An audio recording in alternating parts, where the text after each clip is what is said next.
touch everyone's, I would go to say hearts, but it will definitely touch your ego, because it's one that's certainly to be explored, and not one that is being discussed very regularly, but is certainly with us. So it's called new masculinities. Now, what does that mean? I had to research it myself. So let me just read very quickly. New masculinities refers to alternative and evolving understandings of what it means to be a man, moving beyond traditional, often rigid stereotypes and expectations.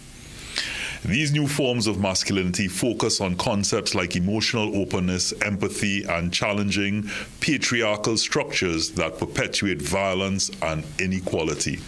So I'm sure you'll agree with me. Exciting times ahead, really profound discussions to be had. So without further ado, as we try to explore this topic, new masculinities, to my right, Johan Seaudike, behavior change consultant.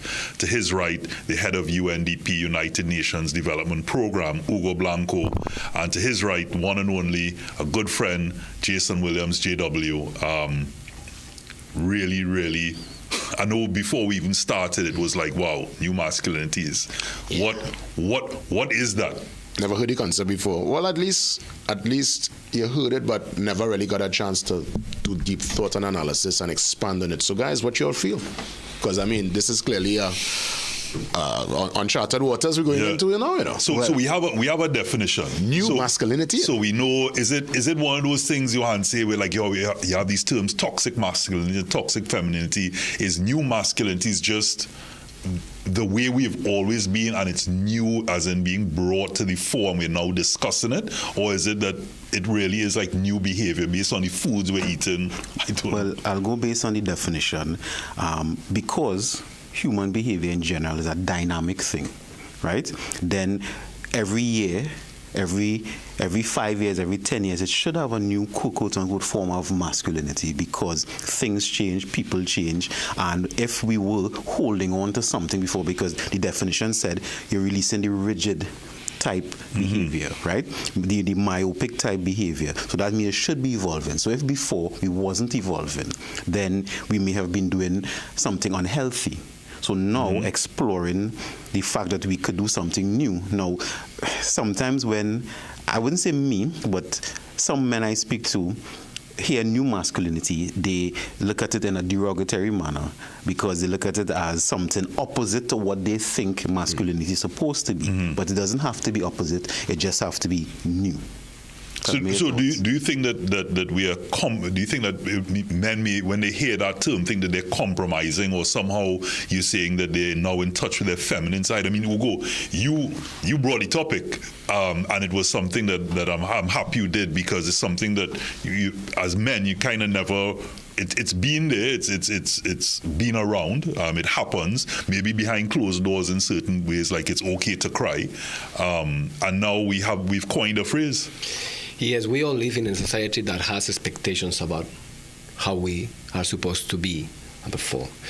And as Johansson said, this is changing, and the way it's changing is not looking good in many ways. I mean, we can look at globally, polarization, wars, etc. If we bring it more locally, crime, gender-based violence, drop out of schools, something is not working. Something not some working. things are not working. So we have to identify what are those elements that are not working. And social media, digitalization.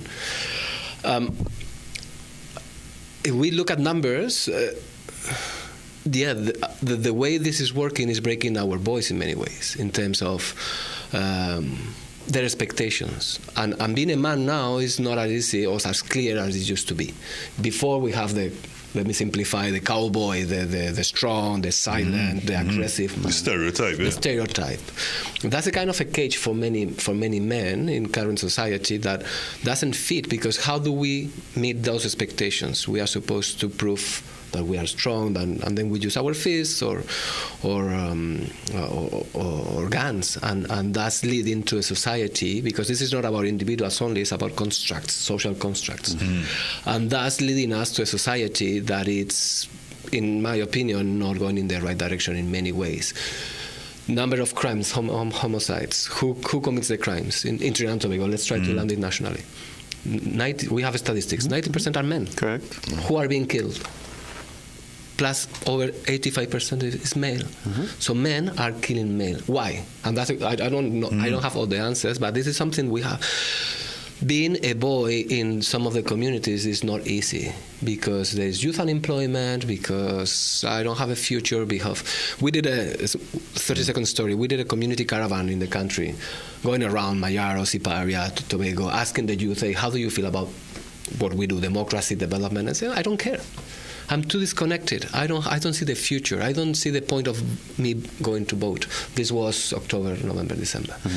The youth doesn't have those role models, and I've been talking with colleagues from here. There's no spaces where the youth connect with role models, with elderly. I grew up with my grandpa. My role model is my grandpa. That doesn't exist. So where do these young generations, boys and girls, male and female, find those role models? To wrap up, I think it's clear that something needs to change. The why and the how is what we need to discuss. So do you think, guys, that there are a couple of things in there, Hugo, that I would like to ask? Is it that, one, men don't know how to be men again, or how to, or that are they suppressing those feelings? Are they acting out because what is expected of a man, it cannot be delivered, and therefore you're acting out as a result of one, maybe, I'm just saying, wanting to cry, but you can't, so in that suppression, you give off aggression. There's so many things, or you simply, in a household where a woman might expect that you protect, provide, and you, like you said, you can't get a job. So therefore, you're acting out because you can't fulfill what is in the public eye as being a man. There's so much to unfold. I think obviously as time goes along, the circumstance will change. So whatever grandfather, Hugo said he grew up with your grandfather, your grandfather's, your grandmother's role, or anybody in that particular time, and grandfathers of that time and the grandmother of that time would have had distinct roles. We find ourselves in a time when men, we don't feel seen. I think lots of men, they are put almost in a kind of corner where you're not too sure if you could truly express yourself and be a man. Cancel culture, you have to be very measured with your words. The work culture also. The family structure, everybody working. So whereas granny or the wifey would have given a particular support and a ease and rub a foot. I remember the rainbow corn beef ad, where the man come home, I'm hungry like a dog, put something on the pot there. The man went and bathed. He come out, the corn beef was ready, rice ready. And she was like, you could say please, which was the joke in the ad. And then when the food was ready, he said, yes, girl, this food like a king. And she said, only for my king. So that ad would have been applicable to the 1980s. Nobody bat an eye on that ad. Let somebody bring out ad like that in this modern time now.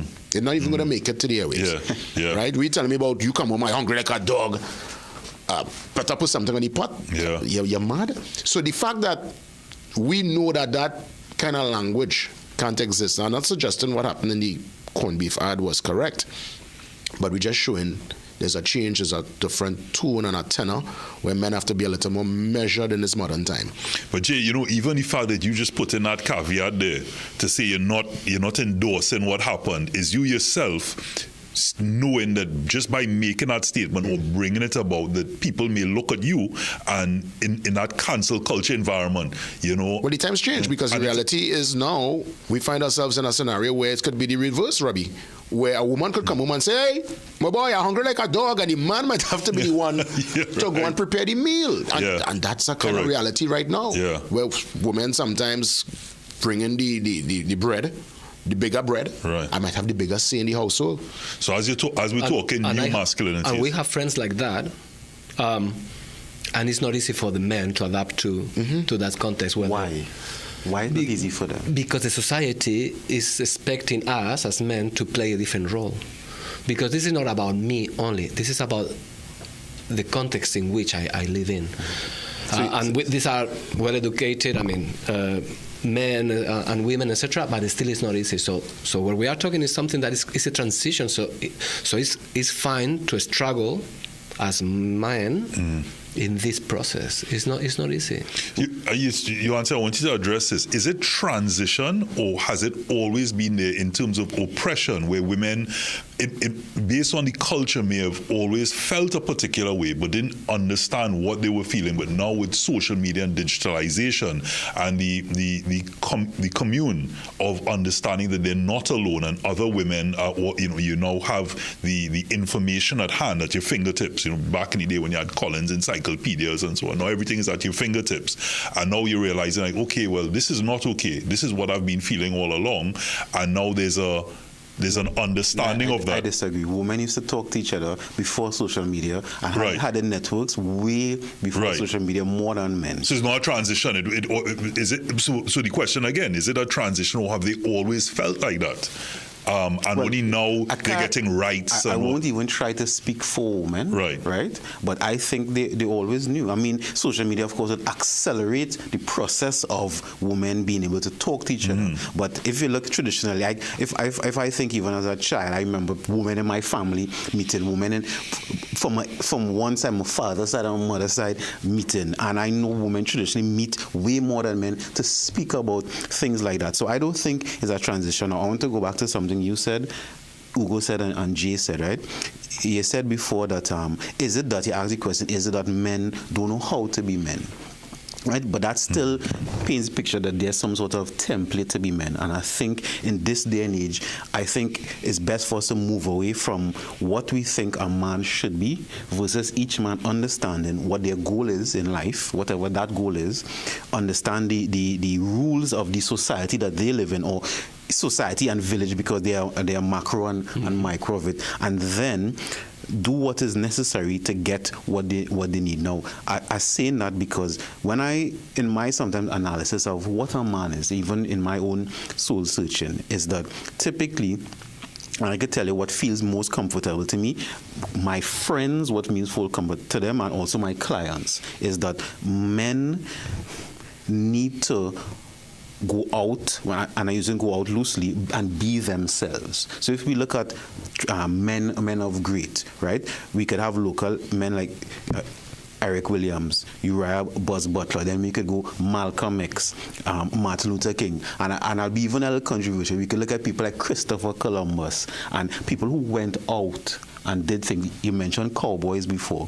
Cowboys, this is the life they wanted, so they created that life. Even if it had violence, right?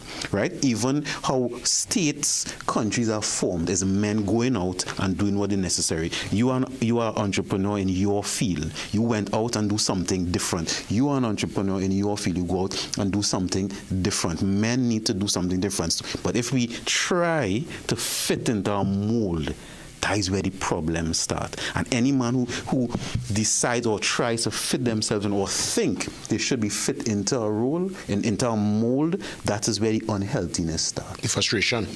Correct.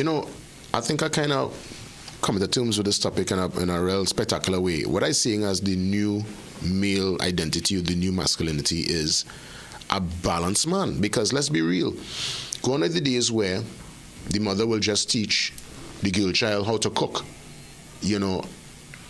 A man will have to, obviously, especially if you're going to live on your own, you can't buy food all the time. The rules would have been traditionally the boy stay in the kitchen, the girl in the kitchen early. You've seen boys now in the kitchen, at least the parents who are forward thinking will have the son at least teach them the basics. To boil rice, to do peas, at least you could stew a chicken, you could curry or something.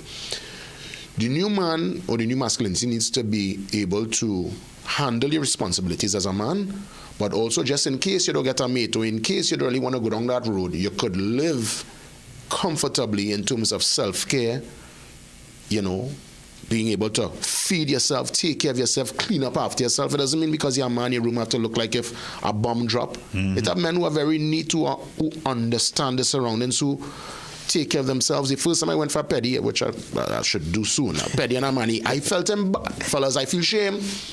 I remember I was doing it. It was bong, as they say. Yeah, I was in this place in St. James, and I was in a little corner, and some men walking, and I remember I put down my head because I find it was a kind of sweet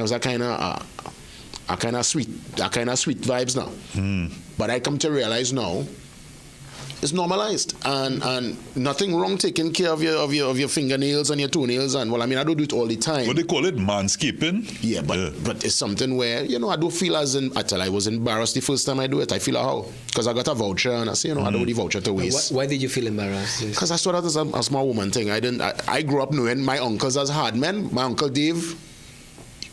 You can't bring no pedicure, manicure on Uncle Dave. Uncle Dave heal hard. He's a hard man. Work in the garden.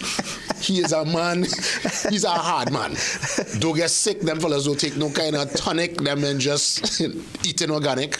And he's one of the greatest men I know. Still pumping. Because of this. And that's why I grew up seeing that. I grew up down country, seeing that kind of male influence. I'm trying to answer your question, Robert. In my opinion, there is a transition because globally, women are entering more and more into the labor market. Before, it was men working, getting the money, earning the bread, women at home, taking care of the kids, and doing the dishes. Oversimplification. Now that's changing in many, many countries. Not in all the countries. In some countries, women cannot leave their houses or go to school. They can't read like in Afghanistan, right? So here in Trinidad, we are very lucky because that's part of the new revolution. And that's changing things. So how me, as a man, we have to adapt to that reality. And it's not easy. What I said the world is not in good shape, in my opinion, for many reasons. And I don't think we need a stronger men. I think we need better men, or more human men. I'll use the word more resilient men. Resilient, but also resilient means that you are able to absorb the shock. But to make a positive change in the world, right? That's what Mahatma Gandhi said. For me, it's more difficult to. Let me put it. For me, it's easier as a man to throw a fist in an argument than to say I'm sorry, to say or to be empathetic. What takes more courage? What is more? It takes more courage to walk away. Or to reflect or to control that instinct of anger that we have to impose ourselves. It depends, and that's where the resiliency comes in, because the resiliency means being able to adapt to whatever is the environment and thrive, right? And if in an environment I need to throw a punch and I know I need to do that, but then the resiliency is if there's an environment where I need to calm myself, then also that. And I think that is the part, because when we rigid, one man might say, I need to throw punches all the time. And the next man might say, I need to apologize or run away all the time. So that's the two ends of the spectrum. But the resiliency there is knowing when to throw a punch or knowing when to pull back. We also need to know when to take a break. Hey, you take the word right out of our mouth. Yeah. Perfect, Robert. Perfect. Yeah. So we talking new masculinities, and what it takes, is it actually being a man to be the way that we should have been all the time? And having both feminine and masculine traits. We will talk more new masculinities after the break. People can't get enough of the #1 comedy of 2025. You don't need file to watch Corn. It's now at Cipriani College on Saturday the 11th of October at 8:30 p.m. and Sunday the 12th at 6:30 p.m. Dan Show is real bacchanal. Tickets available now at the usual outlets and at the Cipriani College box office from Wednesday 8th of October, 12 noon to 6 p.m. daily. Don't play mad and miss this show, I see that show 3 times. It's the best. You don't need file to watch Corn. The bacchanal continues. Meet Team TNT, Martin Lumpkin, Marsha Huggins, Natasha Baron Ramtahal, Suan Marchand, and Jiwan Durga. Built on experience, focused on you. On October 14th, vote Team TNT, the leadership you trust for the future you deserve. So today, Chris, we are talking about screening and cancer. The top 5, so breast in women, and of course in men, prostate cancer.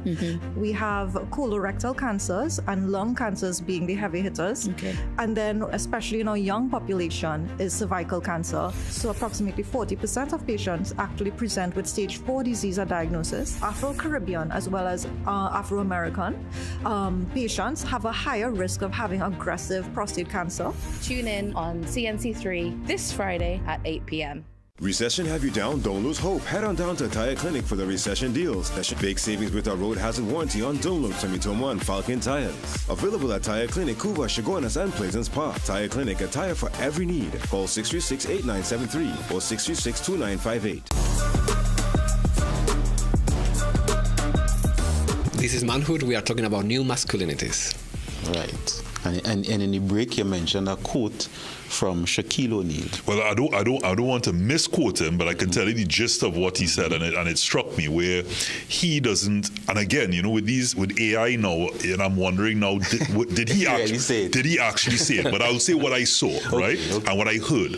And Shaq, if you're listening, I'm just saying what the AI, or if you indeed said it. Yeah, the image said. The image said, where it spoke about that he doesn't communicate to his wife when he's not okay. And the reason for that is not that his wife is not able to receive it. It's just that women, and again, this is the image, what came about, is that women are almost like empaths, and they take on what is said and how it's then received based on how it's received, and then you now have to receive that, whether it be that energy. It is better not to say anything. So therefore, you don't want to be not okay now communicating to your partner, so your partner is also now not okay, and instead of getting good vibrations to make it seemingly tolerable, you're now dealing with your feelings and now her emotion. And I'm not sure if that's okay not to be able to communicate with your partner, because that's what you need to do. But as we were talking, Ugo, at the break, is that there's this new thing now, not just to not be a man and what's the word I'm looking for? Open up, yeah. Well, not open up, and you suppress your emotion. But now there's also the thought that you don't want to tell anyone because you don't want to be seen as dumping on them any negativity.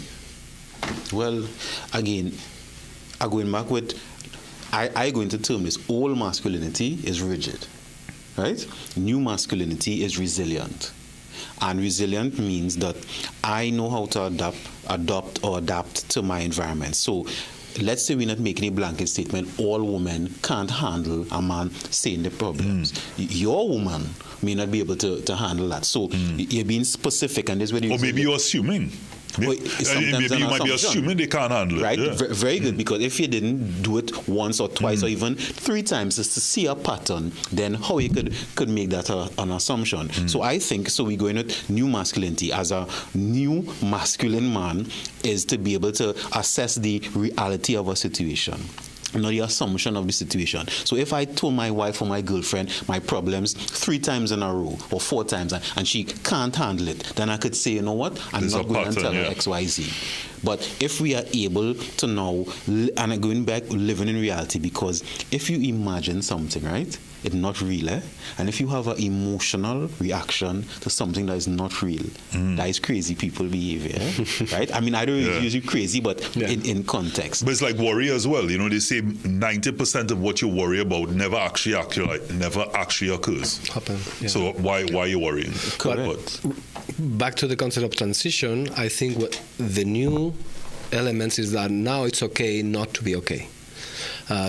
Simone Biles' example in the Olympics, etc. And in the new masculinities, for men, it should be okay to say, I'm not feeling well, I'm sad, I'm worried. This concept of mental health is being revamped in many ways. Then the choice of should I share this with my partner or not is, in my opinion, more personal. For instance, I very rarely share with my wife issues about work.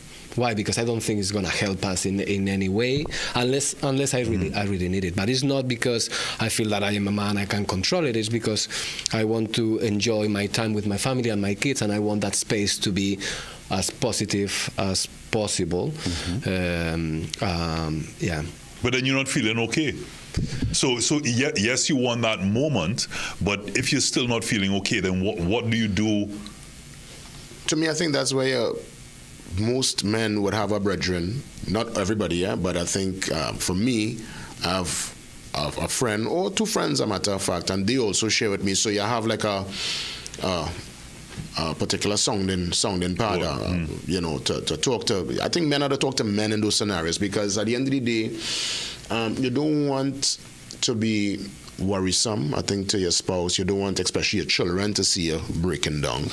I mean, that's a whole different conversation. I mean, well, you see, who want to see their son cry? Our son go feel see the father balling down all the time. Son never see you, quote unquote, vulnerable, right? Then your son will believe that I cannot be vulnerable also because I never see my father cry, so therefore I'm not crying. No, so but you gotta pick your occasion. You gotta pick your occasion. I mean, if there's a passing in the family or something real dire, I can understand. But now, you can't tell me daddy come home. How you do that?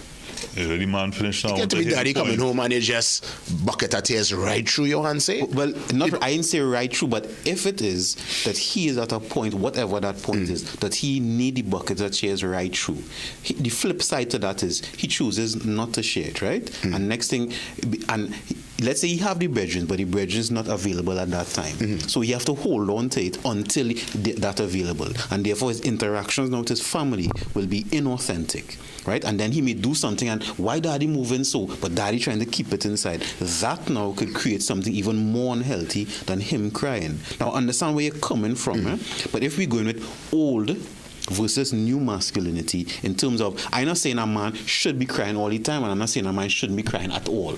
It is you are yourself, and that's where we're going to the authentic part of it. I'll give you all a live example.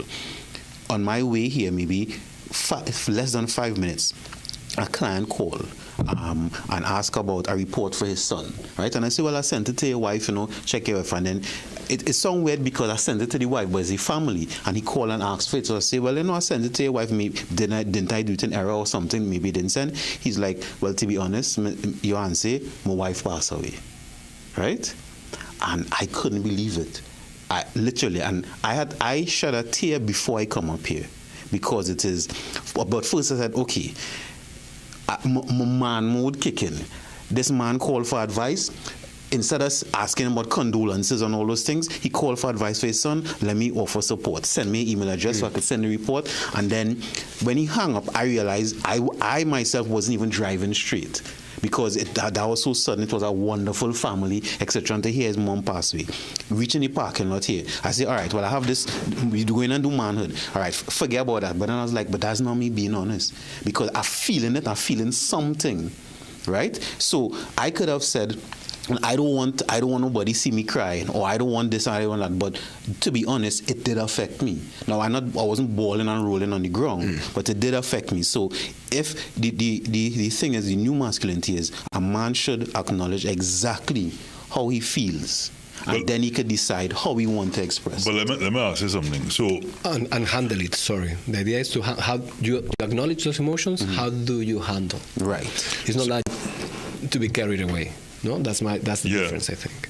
So when my dad passed, I always remember a cousin of mine saying, "Put your head up, put your chest out, right, and get through the moment. Don't let people see your emotion. Get through that for all the others who are looking to you at that moment, your sisters, your mom, etc., to get through that period. And think of your dad, but think of him in a masculine way. My dad was in the Royal Air Force, and all the rest of it. And to this date, I haven't really been able to fully release that emotion because of either I drown myself in work and all the rest of it.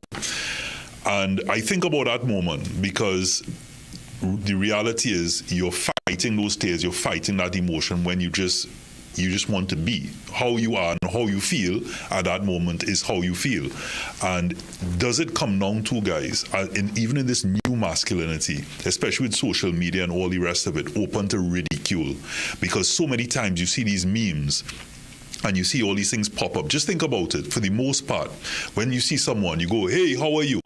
If you really went, boy, I really feeling so, I'm feeling like this and I'm not okay.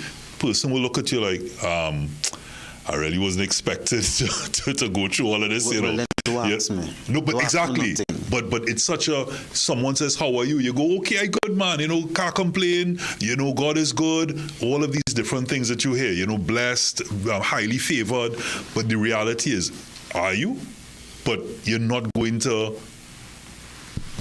give off that, unless you're Johansi, of course. I think in new masculinity, again, we must take a little page from the old school. So I'll go back to Uncle Dave and these old school men who used to hold it together. Tell me this Uncle Dave, boy. No, he's a legend. And the thing is, they go through stuff. Obviously, let's be real, fellas. As we get older, we get softer, right?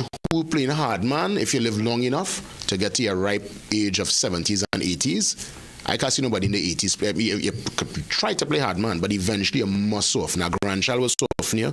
Illness will soften you. Something will soften anybody trying to play hard, man.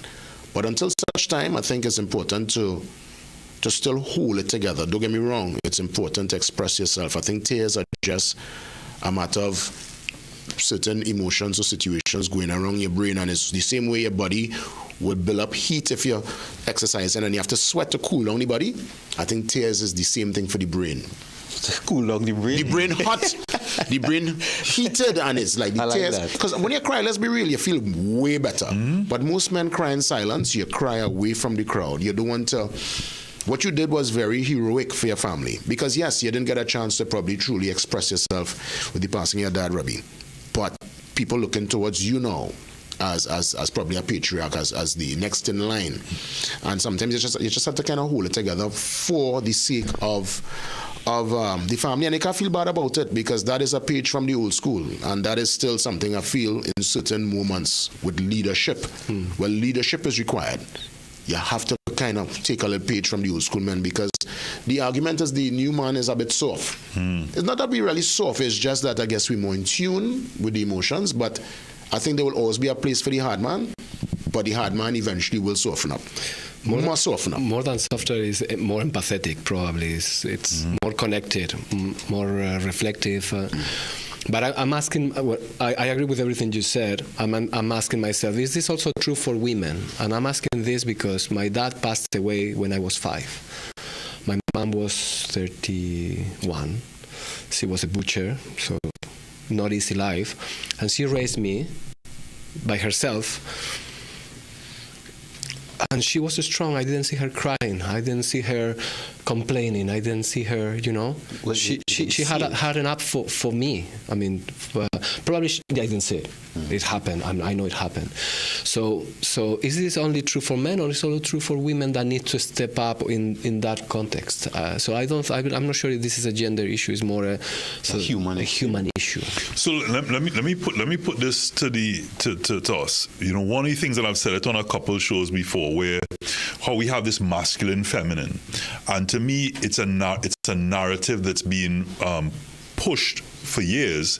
But is it that both male and female have masculine and feminine tendencies or traits, and it's not a masculine is men, feminine are women, and therefore the feminine or the emotional side and the gentle side of you and the nurturing side of a man is just feminine, and the masculine. So a woman. So what I'm saying to you is a woman can also have, and instead of it being coined as toxic masculinity, that it's simply that the traits in a woman to survive and to be strong and all of these things, they say women have the highest threshold for pain, and all the others, the strength of a woman. I mean, I've been looking after my son for the last month, as the wife was away doing, furthering her chef course. And I think she's superwoman. Now I'm like, I kind of knew it before, but like, how the hell did you complete all of these tasks and do all of these things? And I'm feeling that, in directing so many productions, I feel like, hey, I have a good handle on it, and just thinking, women are phenomenal. Part of that quick, and this is doing some research last week for the conference that we did, right? Is that it's not that women have a higher threshold to pain, right? And I grew up hearing that too, is that men have a larger pain receptor than women. So in the amygdala, we could look it up on Google, right? Men have typically men amygdala, which is the pain center of the brain, 3 times larger than women. right? And that's not physical pain only, that's mental and emotional pain. And also, the brain structure of a man and a woman is a bit different. Women have more connection between the left and the right side. We have more connection between each hemisphere. So that therefore, we ruminate on things a lot more. So if we have a bigger pain threshold and we ruminate more, things like that. That's why when a man's sick, we just be roll up on the ground and we make. So we supposed to cry then?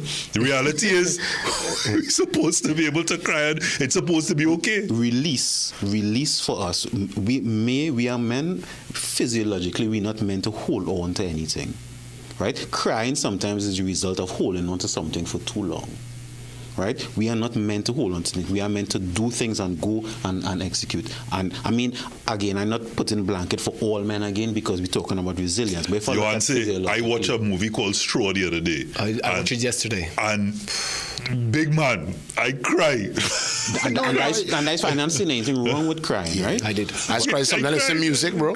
But just so get out. Going to the emotion. Get out. And tears. Sometimes the tears in the movie is not. Sometimes it's tears for something that you should have let go. Yeah, long time ago. Yes, it's true. Right. But my point is that men, if we decide we should just be, when I mentioned the leaders before, they were just themselves, They did what they needed to do to get the goals they needed to get. If sometimes you need to cry, as I say, before I come up, I needed to let something out. I couldn't come up here feeling all like that and then, as a man, I could just do whatever it is. That's not healthy for me. But there are other times when you say it's good to hold it together because in that moment, crying or breaking down is not relevant for that situation. So then maybe men, being a man, is being in touch with the emotions and not being afraid to show it. And I think in this time, and you need to be, as I said, maintain that balance. Take the best of the old school, but also, as Johansson would have rightfully said, be able to adjust, adapt to the modern times. Understand there is help now. You don't have to feel a way about expressing yourself. There are professionals you could go to if you don't have any kind of friends. You could take care of yourself again. Literally, what's that just now? I do so just now with the pedi. Say I have a pedi. So this actually a manicure, right? Yeah. So the manicures for the hands, the pedis for the foot, right? A man don't feel a way about going and taking care of himself, taking a little massage if you get an injury. These are things where a lot of our fathers and grandfathers used to suffer in silence. Men, yeah. What's the term? Metro. Metro, that's still a thing, right? Metro, stadium, metro sector. Well, I guess, never existed. Or is it just now normal? I thought he was going to say something about when he said about men suffering in silence, Because you see that suffering in silence, that is an old school thing. Yeah, that old school. And I don't think that should be brought forward to the new school at all. Because it have men who would have felt pain. Right? Let's go back to just health. We're not talking mental health, we're talking physical health. That men feeling pain, and for years the saying is agas. And it's only when the pain becomes so excruciating to the point that they can't even function, they go to a doctor, and more or less it's something that is very your appendix critical, some kind of that could have been solved if you just have checked on it. And the modern day man, I think from the time you feel an ache, you're going to check on it in this time, I know we have to go to break, but I just want to say to you something that practically, and I did not, had I not been in control, I'd probably cry, is when my dad passed, I remember 2 doctors coming up to me and saying, do you have any idea the pain your father was in? And they started to describe at the levels. They went to the levels and say, this is what a 3 is like. And they described it for me. Say, your dad was at 7. And it pains me because 1, I was upset that nobody came and I didn't understand that before.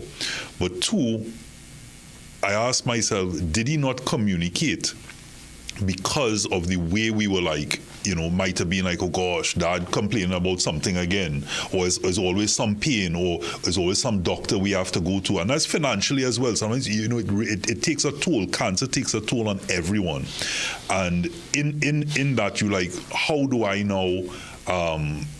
If from the time you say doctor, you're thinking, oh gosh, now I have to find money again. And to do that, it's also looking and saying, so you almost don't want to hear that they have something else up with them. And the guilt that I feel in wondering how much he would have held back to show every now and again that little wince of pain, the level it would have been at, and could I have been much more empathetic to ease that?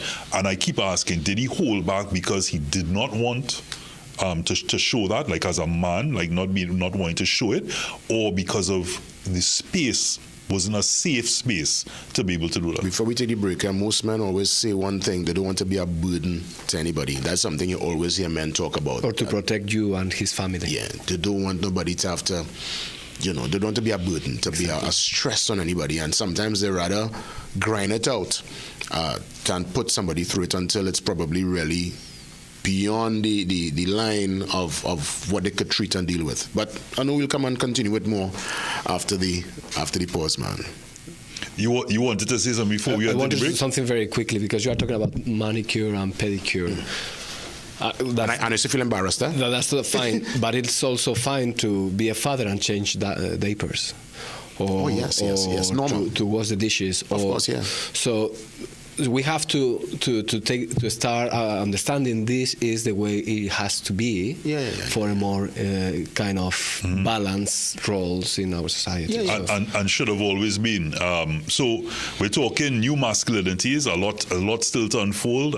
Really want to get into emotional intelligence, or sometimes lack thereof. So when we come back, more on new masculinities.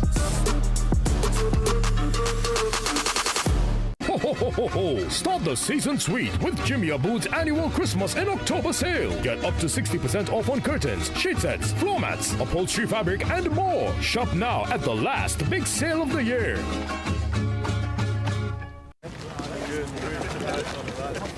Okay, I see you. Okay, let me see you, Cherry Hill. Yeah, now take it back. Let me see you rock off, shake off. Let me see you rock off. Let me see you kick right, now kick left, now step forward, now step back. Lucozade, bring the energy.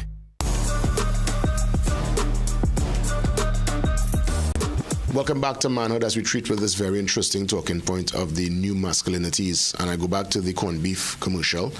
The lady home, her friend, the lineman, watching a soap opera. The man come home hungry like a dog, put something on the pot. She could say, please. He go on the bed, he come out, food ready, high five. He said, girl, it's food for a king. And she said, my king, problem solved. This is a time now where woman and man working, both dealing with traffic, both coming home tired, probably having to buy food. So it's shared responsibilities, and I could understand that the way that ad was perceived and the way it was understood in that timing is not applicable to this 2025 and beyond. Not necessarily, If people still living like that, I'll go back with the resilience. Every couple have a unique thing. There's not necessarily, this is my opinion, right? It have not what man should do or what woman should do. It have what both the couple agree on. But I believe you answered there are distinct responsibilities. Men throw the garbage. If there's a noise 3 o'clock in the morning, you think you could lie down next to your woman and give her a knock and tell her go and see what's going on? Come on, fellas, let's be real. But 3 o'clock in the morning, there's a shuffling outside. But I dare any man to get the woman a little elbow and say, baby, go see what's going on there. Yeah, but she will look at you different, you want to say? Two bits between the parties. Yes, I agree with that it have certain things that may be quote unquote stereotypical, but at least for the most part, nowadays we're going with what modern is, because scenarios change, because working conditions change, working hours, etc. The couple deciding what is real for them is important, and I'll give you why that's important. Because okay, I have a premarital counseling program, and the first question I ask both the man and the woman is, what is our husband and what is our wife to you? And each person have to write down what a husband and a wife is, And when the answers come back, 90% of the time, they have totally different answers. All good answers, all correct answers, but it's two different types of answers. So if the couple never had the conversations, evolving conversations about what I want from you, what you want from me, not what a man should get or what a woman should get, what Susan and Derek, I just called two names, need to get then. And that is part of the new masculinity, which is finding out, hey, looking at the scenario, hey, my wife doing XYZ, my girlfriend doing XYZ, I doing XYZ, this is what it is, so this is what I need to do versus what I should be doing and what she should be doing. And there we are putting communication at the center of this agreement, this pact. Before it was expected, the role of the man and the husband and the wife was already predefined. Now it's a kind of agreement we have to discuss. This is part of the new masculinities. We have 2 kids, 1 boy and 1 girl. So depending who cries, is dad or mom who goes, because it's my daughter wants me and my son wants my wife.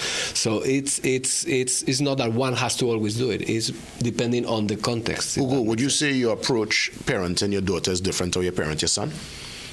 I try to do the same, but they have different needs. So yes, the answer is yes. And that's biological, and this is something that blows my mind, how different they are in the same context, same education, same parents. They are totally different, and that's very interesting. So I want to come back, because I know we've sometimes said new masculinity, and it's not the new masculinity. It's not like this is a new way of doing things. New masculinities. Yes. So there's additions to, there's still the old masculinity, and there's some new additions to it. Mm-hmm. So it's just the way of being. So do we come back to what is really perceived based on your societal influences, your community, as to what is perceived to be a man? Because I want to come back to your to the ad and talking about communications, because when you could communicate that and you can say, okay, well, this, even if they're 90%, they're all good, but they were just different to what the perception was. Even if it was 90% in agreement, when they go outside, so you might say, okay, this is what I want as a husband, and this is what I want to say, this is what I want as a wife. But what is the general perception of, is that okay? Because as a wife, you may say, my place is to cook and clean and look after my man and call him a king. But outside, your friends and all the other persons around you might say, what kind of thing is that? You think she's a slave, or you think she's a this? And are you then going to be okay with standing your ground and saying, I accept that this is what I want? Or are you now going to feel as if somehow what you think is okay is now no longer okay? And I want to come back to, when someone calls a man a king, the man also calls his woman a queen. Mm-hmm. And is it that we're just looking at, I agree he should have said please, but if it is that he comes home and she's watching TV, was part of the understanding that if I'm outside working all day, that when I come home, the least I could expect is a plate of food, and vice versa. If the woman was out, or there's an agreement between 2 parties that whoever reaches home first ensures that there's some food, or we take turns cleaning, again, a discussion. So, for example, my wife's a chef, so people always think, boy, when you come home, you're gonna get the best food. And I mean, I as far as I'm concerned, she is the best in what she does. Globally, I would say. Just and you get enjoy that all the time. But what I would say is, I always say to her that if she's home first, that just let me know if you've done something. If not, I would bring home food. But what I do ensure is that when I get home, if food is prepared, that I can't then expect her to wash the dishes, to put our son to sleep, to do anything else. It's time for her to cock her feet up and watch TV. Yeah. There must be that mutual understanding. You strike a balance. I think, and when we go back to, and probably you and Hugo could chime in, Robs, you too. Women have been taught, and I've seen in my lifetime, it's an innate, built into the DNA to nurture. Men have this DNA that's built in to protect. Probably the new masculinity is one that is able to protect, yes, but also lean towards the nurturing side. And probably on the woman's side too, nurture and also lean towards the protection. Because again, it must not be in this modern time that, certain rules and functions, yes, I know we have certain responsibilities, but I've seen more and more women taking up the particular role of duties that we would have handled. And there are men taking up the roles of duties that the mothers and the grandmothers would have handled. And I guess probably that, in essence, is the new masculinity, the ability now for us to protect and also nurture. We have to bring nurturing now, and the nurturing starts with self. and by extension now your wife and the rest of the family. So it's something that should have, as we talk about transition, something that should have always been. It's just that when men are now doing what, for argument purposes, or that they should have always been doing. Because it have men who telling you straight up, they do. It have a whole song, Mavado says, against the law to wash panty. That's in a dancehall song. That is immortalized in song. And they have men who believe, as far as they're concerned, they're not washing no bloomers, they're not buying no pads, but go and have a daughter now, have a woman they really love now. Is you're washing it, but probably by hand. Because you like to take it off, right? You like to take it off. So why you know? So again, that's the timing we in. You know, where it's changing. The society is changing, as Johansen mentioned at the beginning. Behavior is always evolving, and we are adapting to the social media. And AI is a revolution. AI is the biggest change we will see in our lives. So that's going to impact in everything we do. But coming back to masculinities, and I go back to myself with my wife, we are a team. Some people may think I'm relatively successful in what I do, some others they don't. But anything I am is thanks to my wife, because she's feeling parts I cannot feel, and the other way around. For instance, and I don't want to get too specific, but for the United Nations as a head, we move around every 4 or 5 years. So the decision is joint decision, and sometimes I have to give up some promotions because that was a team decision, and I'm totally fine. There is zero regrets, because everything I am right now, I'm here today because my wife took the kids to the school. As simple as that. So everything has to be discuss, and there is a win-win. It's not a big. Otherwise, my wife quit the UN after 15 years. So in the UN, 15 years is a kind of senior position. She said, "Don't worry. Let's go." In that time, we went to Barbados, and she's totally fine because it was a joint decision. Sometimes I don't do things I could lead me to other positions in the UN because I prioritize my family. But that's a choice we do together. So that's a kind of a life decision, and I'm totally fine with it. In sync. Because again, we use it. We are a team. Maybe sometimes I'm more visible, sometimes I'm here instead of my wife, but in other situations, she is the face, and it's fine. I think for us men too, we enjoy the nurturing, because our first person to nurture us obviously would be the role of a mother. If a mother is absent, there would probably be a grandmother. It could be an auntie. There's always some woman that is there to nurture a boy into a man. And as you get older now and you move away from your mom, that's where the girlfriends who will become the wife will step into that role. I think what's happening now is that men are being prepared if that doesn't happen, because that woman telling you straight up they don't want a man. They're operating almost, both woman and man almost thinking the same, right? That competitive nature climbing the social ladder. New masculinities needs to be a situation where you could adapt like Ugo and have that in sync if you're lucky enough to find that special someone. But if you don't find that someone, as the new man in this timing, you have to be able to take care of yourself, handle yourself, carry yourself, nurture yourself. And I think the preparation needs to start from the boys being able to handle themselves coming into manhood. But guys, do we think that the hardness that we express, this hardness of men, is it a positive, or is it based on a negative of hurt over a period of time? Because you hurt something, somebody says something, there's no male or female in that. Hurt is hurt, words are words, things that happen to you. And it's being able, not being able, to express that, even at a young age, like not where you're not seeing your father cry, you're not knowing how to, you're being told, hey, you want something to cry for? And the difference is, as you express yourself, Ugo, in how you treat with your boy and how you treat with the girl. Therefore, you are sort of forced, or just see it as you have to be hard, and not being able to deal with that hurt is what really has us as this hard man thing. Well, hard usually have negative connotation, because hard implies suppression, hard implies rigidity. And if we go from a human behavior standpoint, Human behavior is thought into feeling into action. Our thoughts create feeling, which is energy, and the energy fuels our behavior. But if there's no behavior or expression, the energy stays there. So we have thought, feeling, we're building up energy all the time, energy in us. If you keep squeezing air into a balloon, eventually it bursts, or sometimes air is seep out unexpected. And I'm using that unexpected because sometimes wind blow too hard, you're angry. Sometimes you watch a movie and nothing started the movie, but you're crying. So when you keep that energy inside, it have to come out, Or what it does, it starts making you sick.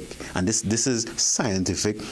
You could Google it. When you keep it inside, it creates stress. Stress creates cortisol. Cortisol is acidic. So therefore, even Jay, when he was talking about the men who hard and they soften up eventually, sometimes they soften up because they get sick, because they're holding it in so long, they have no choice but their body just break down because you literally cannot hold it in anymore. And if we men choosing to be hard, but we see hard not working. If you can't evolve, right, you will die, that is evolution. So the old masculinity, maybe it worked then, but now it's not working. So it has to die, and it's wonderful that we have any conversation so that each man looking on, even women in life, if you're shaping a boy or a man, you could encourage them to not just be one way, but to be able to look at the landscape. And in the definition, when you first said it, you said emotional intelligence, right? Emotional intelligence, one, a simplified definition is being in touch with how you feeling, and then being in touch with the environment. Emotional openness, yeah. Right. I want to go back. I want to go back though before we go into closing. It's not new masculinity. I want us to be very specific. It's new masculinities, because the old way is still a way. It's not like every man is now one particular way. Like this is a new way of being. Is that there's several editions or renditions or behaviors of a masculine, who's masculine. It would be too rigid. It would be another cage where we men are supposed to fit in, and that kind of So a couple things before we close. One, I want us to address, I know it's a bit off topic, but that you can't be friendly with a woman, right? It was something that it was something that we discussed. I knew it was a little bit off topic, but I feel that there's something in there that could apply to being a man.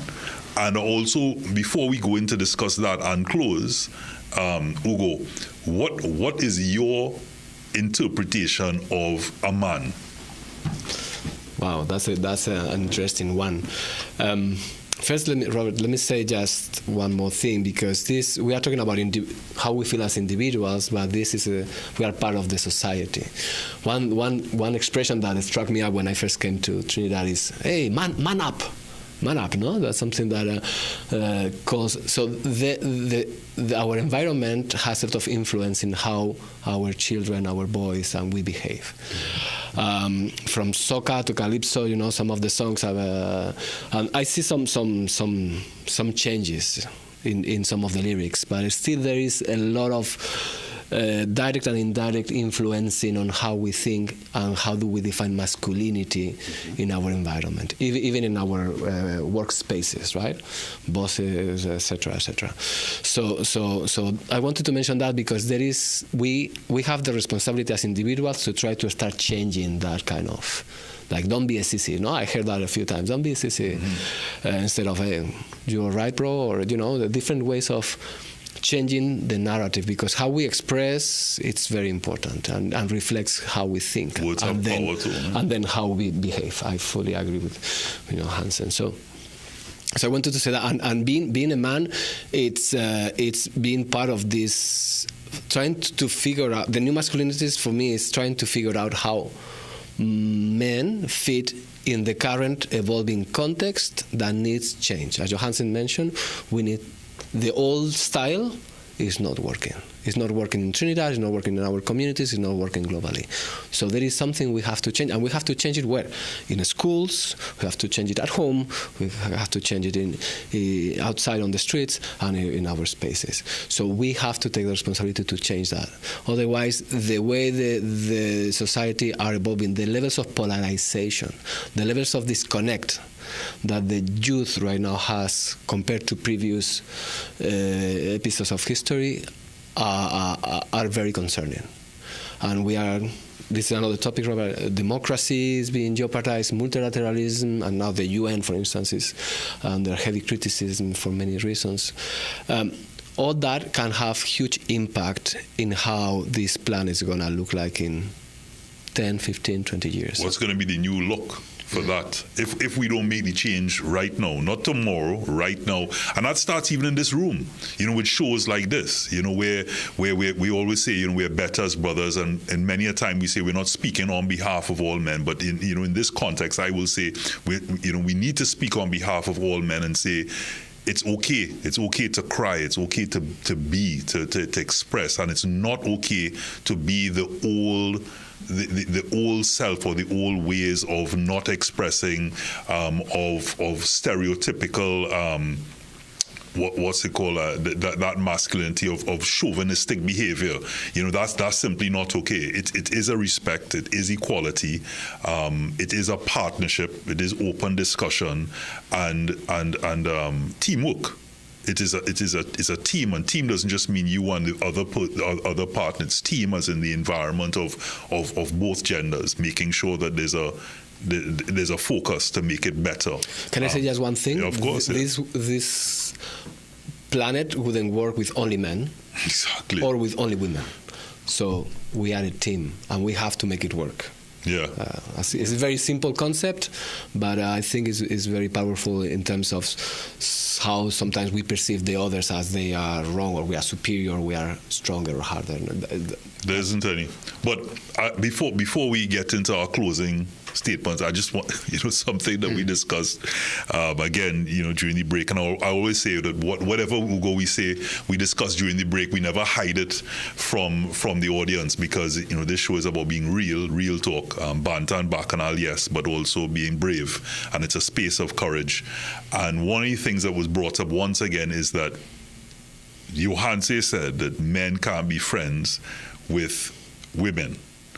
And if that's not what I said, just clear it up for me. I said women and men can't be friends in the platonic sense, right? Right. And I'm saying that, now again, I always open to be proven wrong, right? But thus far, evidence, personal life, professional life, looking around, observation, is that eventually, and when we use the word friend, now a man and a woman could be business partners, they could be colleagues, they could be associates. When you use the word friend implies a certain level of intimate knowledge, intimate details of life that you're sharing with somebody. And if you're doing that on a regular basis, as what a friend does, eventually somebody will start to feel more than platonic than the other. So therefore, it won't be a friendship. But if you've seen somebody as business, or you've seen somebody... Is that same for male and male then? No. Because... And it's not the same for female and female, but for males, male and female. And that's why we see it all the time in relationships. If a man talking to a woman, if a man, like say he have a girlfriend or he married and he talking to a woman a little more often, a red flag, and vice versa. If a woman talking to a man a little more often, she says, "No, that's my friend, that's your friend." And listen, this is a cliche. That's your friend, and then eventually, well, he had liked me a long time, or she had liked me a long time. But why is it different from women and women and men and men then? Well, I'm just saying, they're not going to end up on their back against often. Watching a ceiling with a foot in the air. That is the difference. The fact is, women and men. Now, I believe they could be friends, but the sexual energy must not be in the room. There must be no attraction. And that's possible. That's very possible. I could be friends with a girl, but if I can't be friends, like if it have no attraction, if I do see in that light at all, and she don't see me in that particular light at all, of course. Let me bring it to another level. Okay. Even if there is attraction, but it's control and that's not interfering. No, not even attraction. Must be no attraction. Even if there is attraction, you can still be friends. Because you can or cannot. You can. You see, if you say friend, if you find a woman attractive and you being a friend to her, which is you sharing details of your life with her, if that eventually you will feel something, because the fact that you're already attracted to her, which is sexually attracted to her, then you're starting off non-platonic, so then you all are not really friends in that case, because eventually something could occur. Cool. Men have their work husbands and men have their work wife, they'll go on lunch together, they're talking. You see them kind of things. That work husband and work wife thing I have seen I could say 90% of the time destroy relationships. What is a work husband and work? Do husband and wife, even those terms, right? You use loosely like that. Because they're sharing intimate details about the office, they're sharing stuff about home, they're going on lunch together, they're looking out for each other. Right, but eventually, I listen, my observation, the opportunity hasn't presented itself is what you're saying. I observe everybody in the world, but I could tell you, right, and people looking out there, you all will know too, is that eventually somebody, because even if I'm not attracted to anybody, that woman, but we sharing and I share, you're all right, and there's the next thing, even in marriage counsel and things. So why she had to call you all the time when she need help, right? Why anytime something you're calling you, but I'm a friend, and it will always cause issues because eventually somebody, right? You could be cool and you innocent, you innocent meaning I'm not on this person. But if you keep doing that, the person beyond you, or vice versa. Again, I am. Yeah, but you under the assumption the attraction is all just male and female heterosexual. I'm saying to you, I've heard, not an assumption. You hear stories where observation, couple married and friendship happening, and they are just going out with the boys, and you realize that the boy going out with the partner actually later on in life something has happened. Right, Robert. I'm okay. So why is it I can't have a female friend? But I haven't observed that, and that is not within my sphere in terms of the homosexual part of it. Right. So I not say no. I can't say no. But it might be a new masculinity. I don't know. Observed, what I've observed. That's very. I don't mean. I just say it. I just said it. Yeah. My best friend is a female. We grew up together. She was my best. How do you say that? Your bestie. The witness in my wedding. Right. The godmother of my children. Same for me and her husband. You are smiling. Zero sexual friendship. She knows. She's the person who knows me the best. You know that she have or had zero sexual attraction to you. You know that for sure. I'm positive. Okay, all right. I'm positive. Well, you want to believe that. Okay. No, I'm sure. I mean,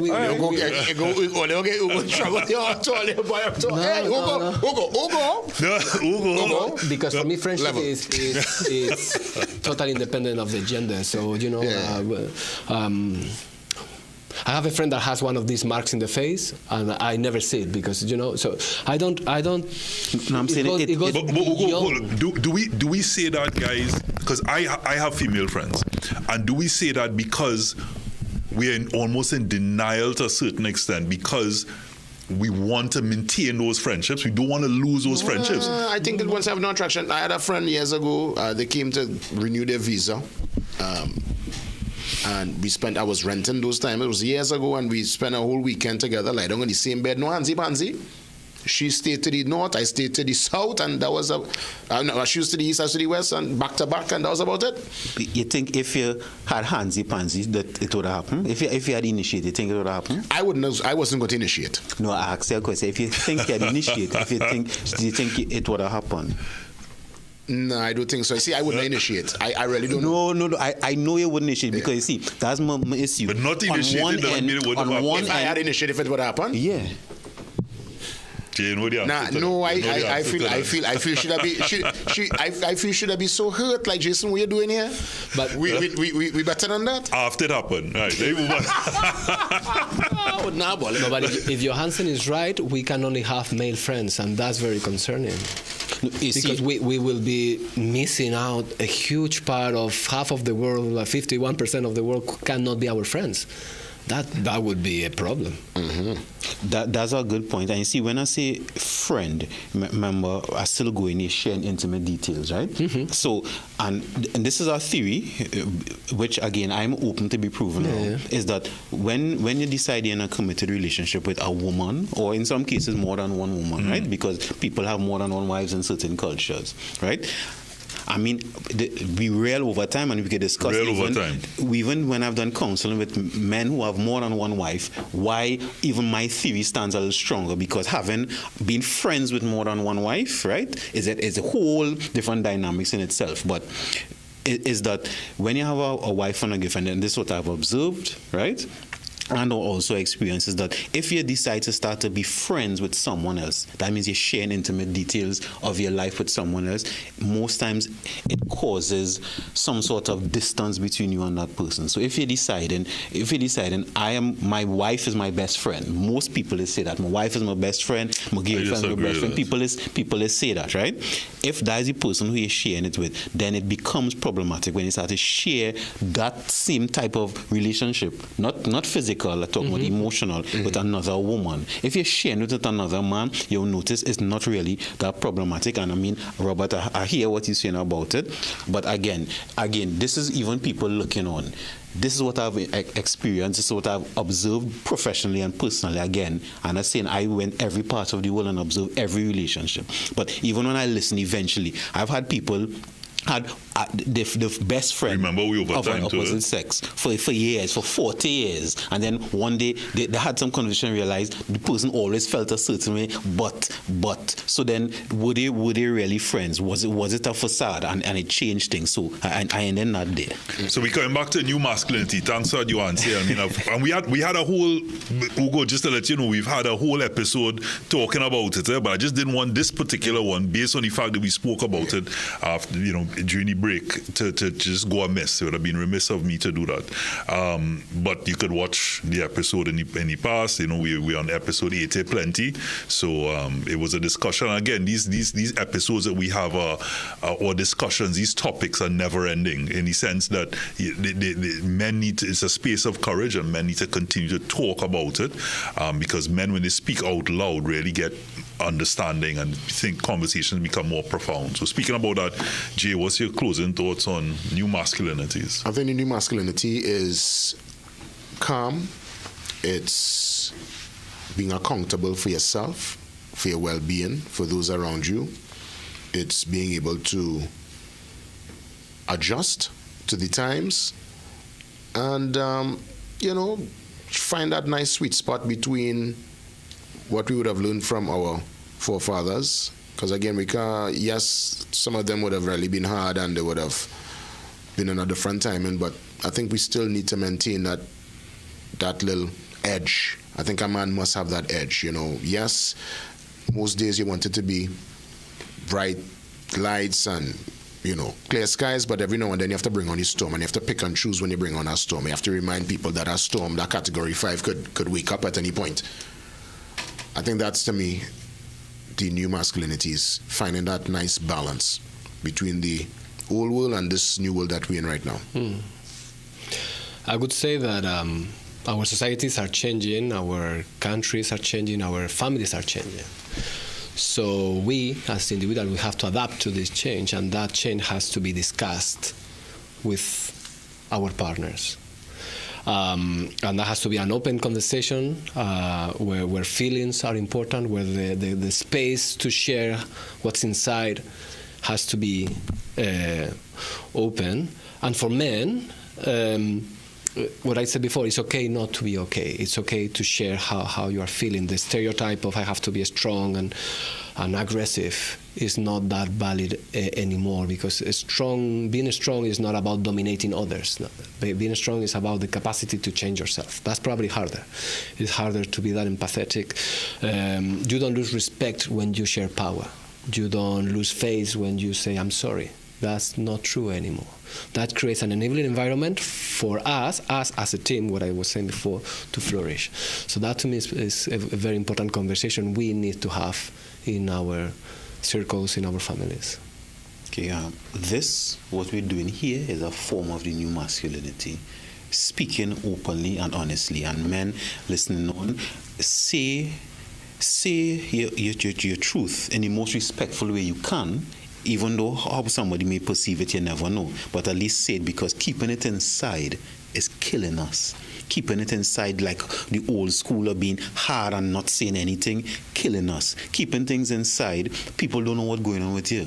So they can't even help you. Even your own wife, you talk about that, your wife had to sit down and guess. And most time, she will guess wrong. So it is not working for us. So being able to say what it is, wherever it is, you're sad, you're happy, you're vexed, the food tastes good, the food didn't taste good, you need help, you don't need help, your foot hurting you, just say what it is. And that is also emotional intelligence, facing the reality of the situation so that you could be able to adapt, so that you could be able to find that balance, as you say, so that we could evolve and be the best version of ourselves. So as you said, we're not clairvoyant. So express yourself. Don't hold it inside. And as you said, Ugo, and I've said time and time again, it's okay not to be okay. And let's revise the way we think about strength. Strength is opening up. Strength is communicating. Strength is not aggression.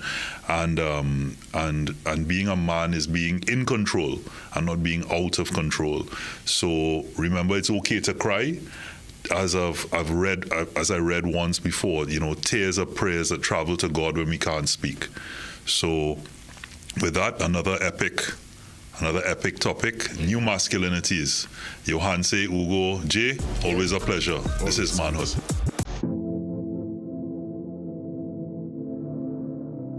No, Johanse, this is a different look, very casual look. You see the elbow patches.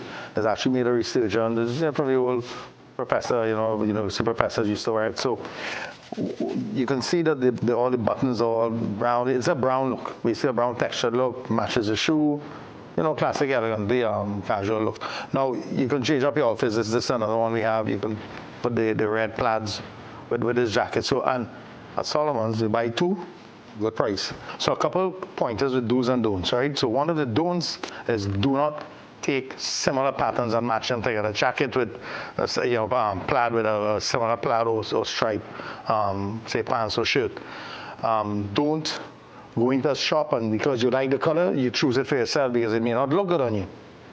You see, it doesn't match your skin tone, your eyes. You want a jacket or a suit to take to the face, not focusing on the jacket or suit alone. And one of the do's is make sure you take the right suit or you have the right outfit for the right event. That's very important with a do. And now you look sharp as ever, put it together. So remember something Johan said, if you buy two of these, we give you a better price. So remember that to Solomon's.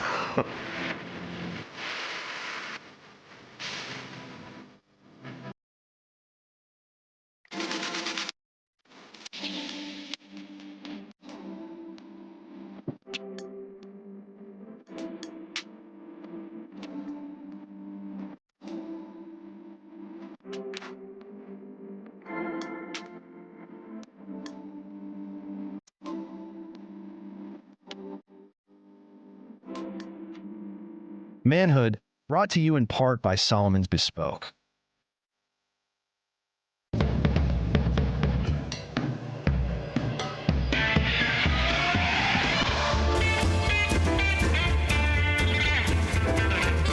You're watching CNC3.